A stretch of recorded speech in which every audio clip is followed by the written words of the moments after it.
Hi, my name is Ainsley Battles. Thank you for joining us for this week of Jockupation. Today's episode, we're discussing purpose. So we have Courtney with us again. Thank you so much. So as we've been talking about purpose, we've been talking about our whys for doing things and how the why, our purpose for doing things.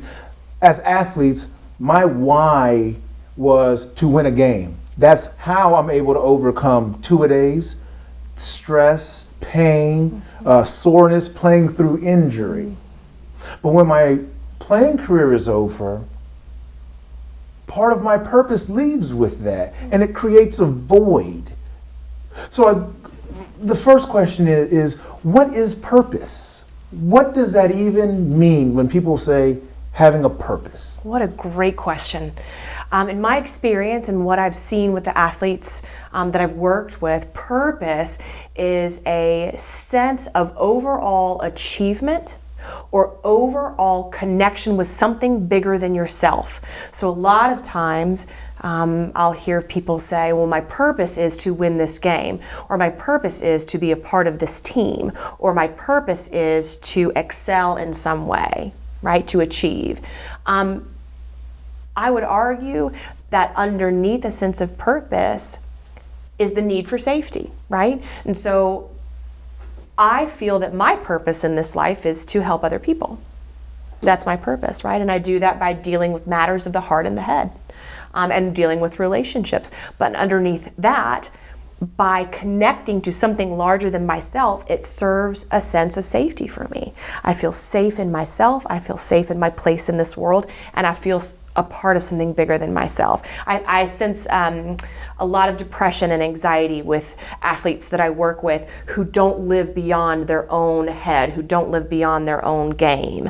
And when they are a part of the team, they're physically there, but they're not a part of the team here. And I'm sure that you've played with guys like that before, right? Versus the personalities of the athletes that really plug in. There's that camaraderie and they're part of something bigger than themselves. Mm-hmm. And so I would say that purpose, what it means to have a sense of purpose is it means it's a meaning or a drive to be, feel, and connect with something even bigger than yourself, and to have a secure place in this world. So when we're saying purpose, so you're saying your purpose is to help connect people, but you can connect people on a telephone, you can be an operator, connect people, you can be a psychologist. So I guess what I'm trying to get at is being able to extract our purpose for why we do something. That could help alleviate some of the transitional angst that you're going through. So I think about for myself, right? Playing football, team sport, but why did I like doing it? I liked it because I'm working with a bunch of people towards a common goal, but I can individually get better.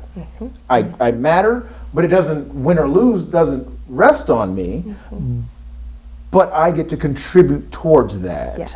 So when I got finished playing, it took a while for me to deconstruct and understand that, and that's why I got into teaching. Because in teaching, you have a subject, which is part of the overall caseload a kid will have. I can get better as a teacher, but I'm working with the school to educate the community. So again, I was able to almost repurpose my purpose. Well, I didn't even repurpose it. Continue to use it. I just stayed aligned with my purpose, and I'm changing the output of what it looks like, but not the intent of what I'm doing. So what are some questions that somebody can ask themselves to really figure out purpose, figure out the why am I doing this? Not the money, not the, but like you said, pulling back the curtain. Why am I really doing this? Absolutely. What a great question. I believe that and have seen that people essentially have or feel called to sort of one purpose. Now, where we kind of go wrong with that is acting out our purpose in one avenue. And when that avenue inevitably ends, it feels like I don't have a purpose anymore. Wrong, you still do. You can contribute and tie in and tap into that purpose in a litany of other ways. Just because you're off the field, just because you're off the court, doesn't mean your purpose is over. If your purpose is to be successful, if your purpose is to be an inspiration, if your purpose is to be a part of a team, that can never end. You have so many ways to continue to plug in to your purpose and your place in this world. Where's some place people can go to learn more about purpose? Now, there is religion. There's organized religion. There's like meditation. There's I think they're called some type of beat. So you can put on earphones, and so you EMDR. you get one frequency in your left ear and a different one in your right, and your brain kind of recalibrate. Yeah. So with all this litany, right? Because we have so much information. Where are some places people can go to really find purpose, or even learn how to think about purpose? Sure. I would actually redirect everybody inward. Figure out what lights you up. Figure out what you love more than anything in the whole world.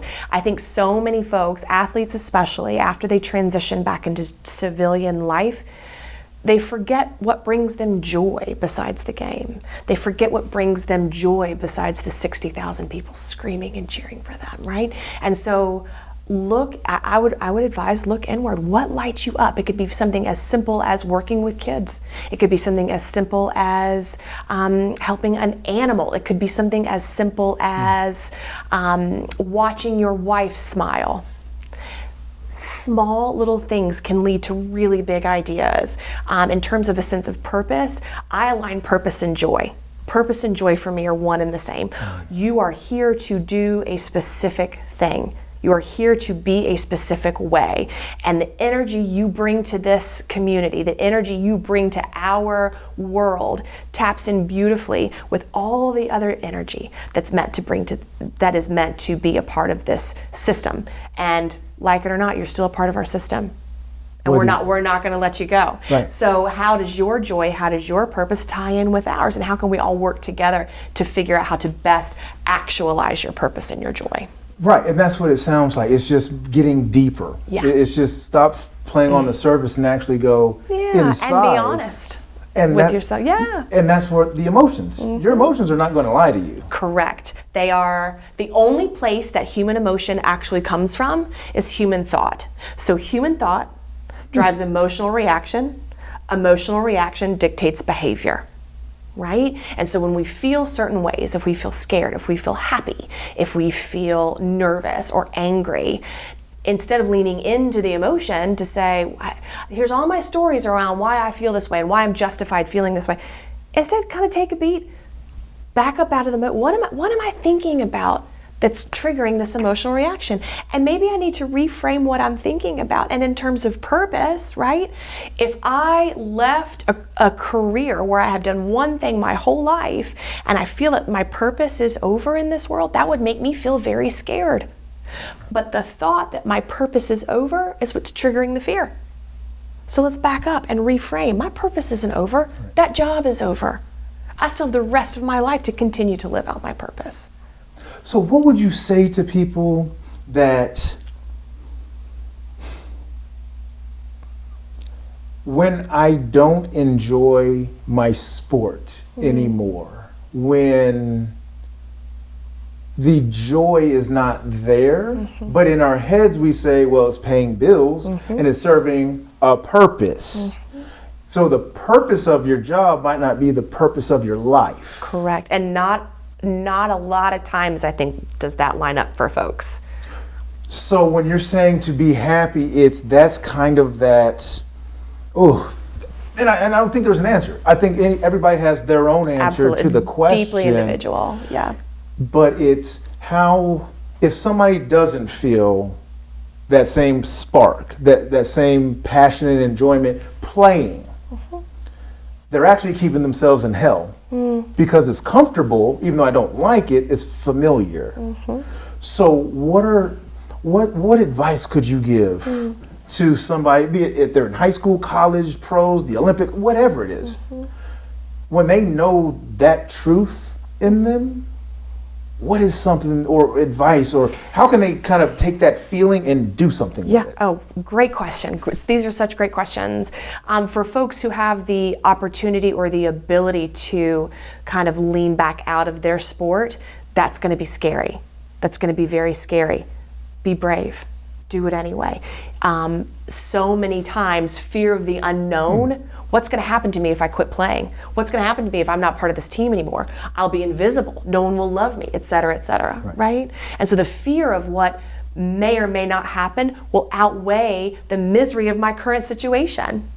And so people stay put and they stay trapped in these lives or these sports or in these uniforms that they hate. And so as soon as the fear decreases, the misery will increase and people are sparked to take action and change. Now, that's not always a luxury that every athlete has, right? You've got a contract, say you've signed and you've got several years left, but you hate it, you're miserable.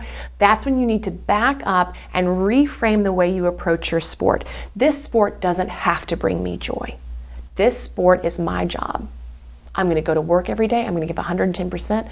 And when I'm off the field, when I'm off the court, it's even more important that I tie into things that do bring me joy, that do bring me a sense of purpose, because at some point in time, that contract's going to be over and we got to transition and we got to keep living our purpose. Right? Right. It's inevitable. It's 100% It's inevitable. Ubiquitous, inevitable event.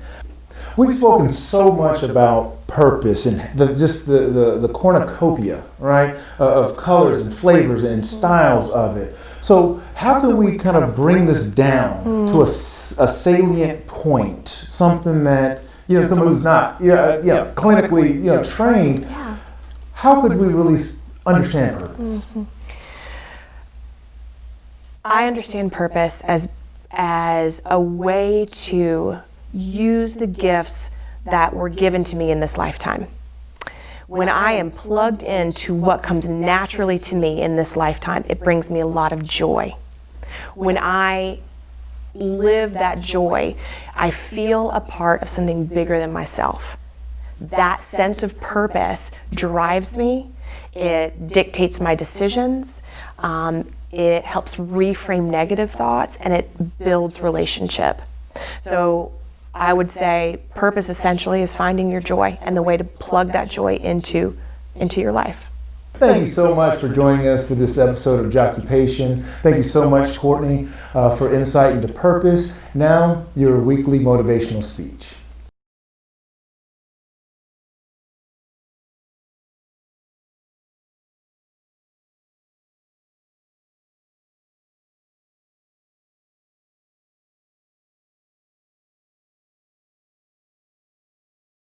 Thank you so much for joining us this week. Please join us next week when we'll be discussing clarity.